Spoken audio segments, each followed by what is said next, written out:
A potential record-breaking night was truncated with Sussex Sharks defeating Gloucestershire by just one run on the Duckworth-Lewis method as a NatWest T20 blast started at the Brightside Ground in Bristol. Michael Klinger won the toss and with bad weather forecast decided to field first, with Chris Nash soon exploding into action in the opening over with a couple of boundaries off David Payne. It was the start of an extraordinary record-breaking innings for the visitors. The Sharks gave a T20 debut to 19-year-old Welshman Philip Salt, and he was soon finding the boundary too in a team innings which provided 17 fours and 14 sixes. Before one of those was struck, Nash was dismissed for a 17-ball 30, made in an opening stand of 48 in 4.2 overs, a swing and a miss to Craig Miles ending with his stumps disturbed. Salt was soon to depart too, however. Miles, this time the man with the catch off the bowling of former Sussex spinner Tom Smith. Salt left for 24 as the Sharks made a score of 63 for 2 from their 6 overs of power play. A couple of quiet overs followed before it began to rain sixes, acting captain Ross Taylor using all of his experience to make the most of a short boundary towards the car park. The following over, the 10th, saw the Kiwi clear the rope for a second time off namesake Jack, Sussex reaching a score of 96 for 2 halfway through their innings. This was just the start though. Benny Howell was the next bowler to see a delivery fly into the distance before a man who left home at the end of last season was severely punished. That man was Chris Liddell. His first over went for 10 runs while his second and last was smashed for 25. Taylor now had his range and was producing some magical cricket shots.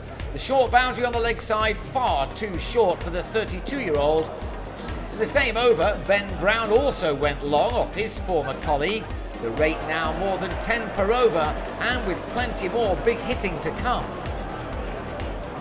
Taylor got to his 50 off only 28 balls at the start of over number 14 before Brown produced some extraordinary cricket shots to take his partnership with his acting skipper to 88, made off only 8 overs. That was ended next ball when Cameron Bancroft showed his skills behind the stumps with a very smart stumping off Howell to remove Brown for a 43 which had occupied only 25 deliveries. He left with a total on 150 for 3 in the 14th over. If Gloucestershire thought that the worst had now passed by, they were mistaken. In at 5 was Matt Machin, and his brilliant cameo started with a maximum off Jack Taylor, the score easing to 176 for 3 with 4 overs remaining. Payne came back on to bowl the next over, his last, and it was another from a left-armer to be savaged. Taylor was by now seeing the ball as if it was the size of a planet on a very good batting surface. These two maximums were sandwiched by 2 fours, and after a wide he cleared the rope for the 8th and final time as 25 more runs came off a single over. Taylor now rapidly into the 80s and the Sharks with their 200 in the bank, still with 3 overs remaining. The Sharks' previous best T20 total was the 239 for 5 they made at home against Glamorgan back in 2010, and that was now under threat as Machin was the latest man to find clearing the rope as easy as falling off a log. No bowler was safe as the left-hander raced to 31 off just 11 deliveries as he added 69 in 25 balls with his skipper. His next ball though was his last as he picked up Taylor off Howell. He departed with his side in a very strong position on 219 for 4 with 13 balls left in the innings. Craig Cachopa missed out, picking out Hamish Marshall off Miles to the first ball he faced, but Gloucestershire's celebrations were cut short as they were then penalised 6 penalty runs for a slow over rate by umpires Nick Cook and Rob Bailey, and that was to prove crucial. The Sharks entered the final over with 8 needed to record their best ever T20 total, and that was achieved as Taylor ended on a 48-ball 93, his side very pleased no doubt to go off with a score of 242 for 5 under their belt.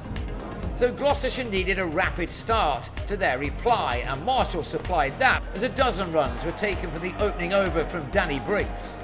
Briggs then made amends with his splendid catch off Ajmal Shahzad as Marshall went for 12, 15 runs on the board at the end of the second over.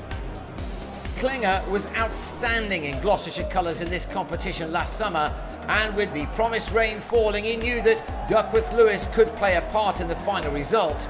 He welcomed Ollie Robinson into the attack with these two back-to-back maximums, and the way this match was going, the record aggregate of runs in a T20 match anywhere in the world of 469 was clearly under threat. Klinger added a third six off Shazad, and his team took 67 runs off their power play, 4 more than their opponents had managed, and with 1 wicket fewer lost.